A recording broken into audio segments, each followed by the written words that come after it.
Brishot avec la bouteille, que le bon Dieu protège dans la santé et qu'il a son. Il y a quelque temps, pendant la fête de Sukkot à Ra'anana, lorsque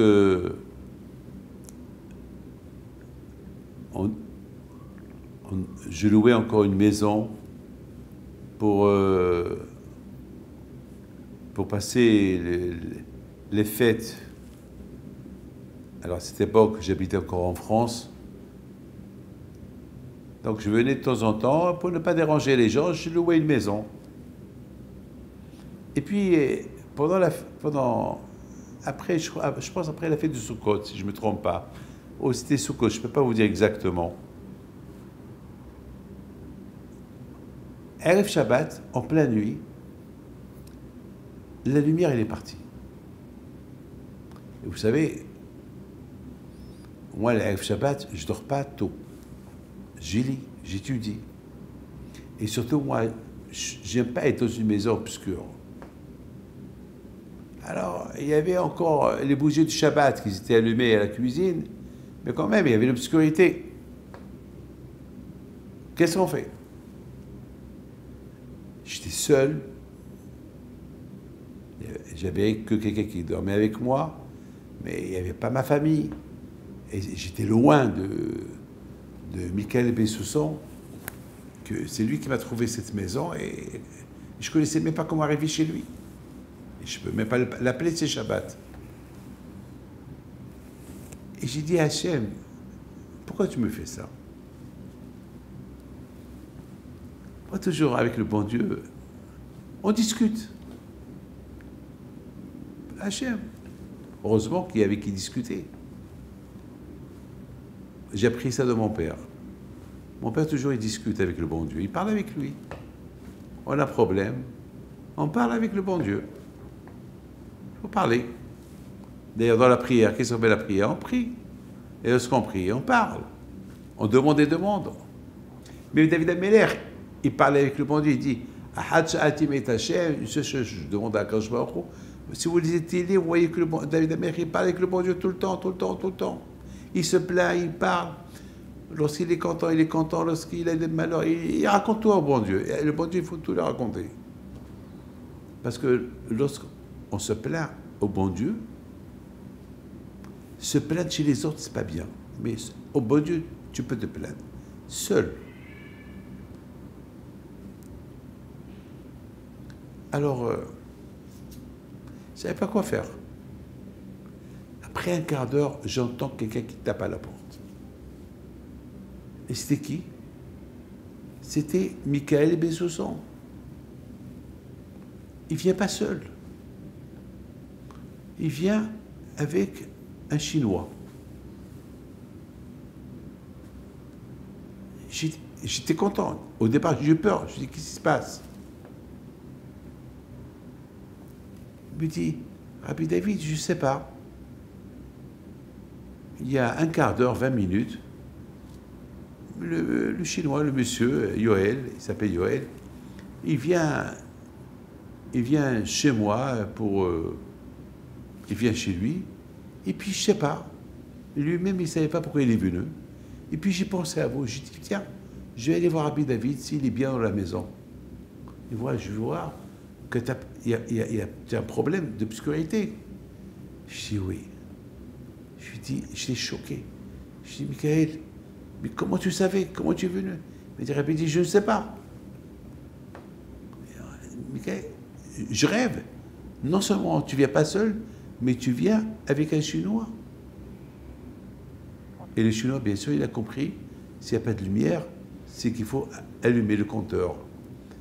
Et étant donné que c'est lui qui a nettoyé la maison, il est parti, il a ouvert l'armoire du compteur d'électricité et il fallait rallumer. C'est tout. Et la lumière, elle est venue. Alors je me suis posé, alors j'ai eu peur, je lui ai dit, attends, et si ça c'était encore? Il m'a dit, Rabbi David, c'est pas possible qu'elle va se réteindre, parce que tout va bien. Et le Chinois, il parle l'hébreu, il m'a dit, Kol Takin, tout est en règle. Ah, pourquoi la lumière elle est partie? Eh bien, mes amis, la lumière elle est partie sans raison. Il veut simplement me montrer, tu vois David, tu m'as appelé, voilà, je t'ai répondu. Voilà, Yoel il est parti chez Mika Bessosson sans qu'il l'ait appelé, et Mika Bessosson il est venu chez toi sans que tu l'aies appelé, et voilà, tout est fixé, tout est en ordre. Comment vous comprenez ça? Ben, c'est ça ce qu'on appelle la providence divine.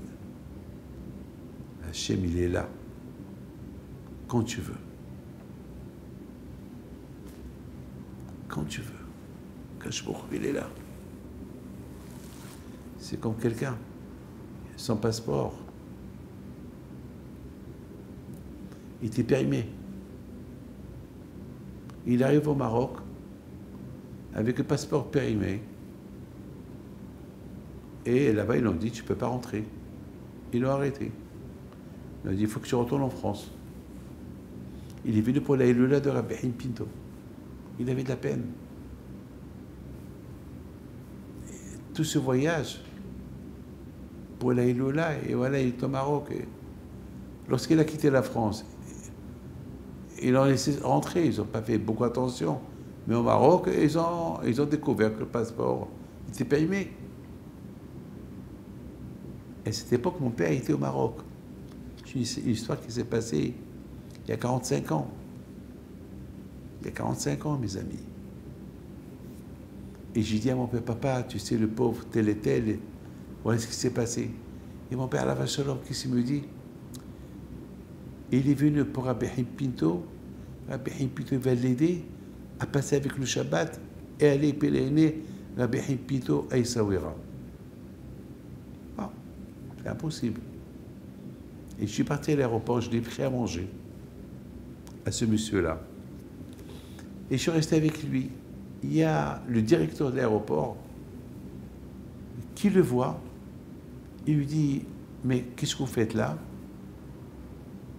Mais il ne devait même pas lui parler, je ne sais pas. On dirait le bon Dieu, il a mis dans la tête du directeur de l'aéroport de lui parler. Il dit, qu'est-ce que vous faites là? Il lui dit, ben, j'ai un problème, mon passeport est périmé et j'attends le matin pour retourner en France. Fais voir ton passeport. Il voit le nom, il lui dit, mais vous êtes Doujda?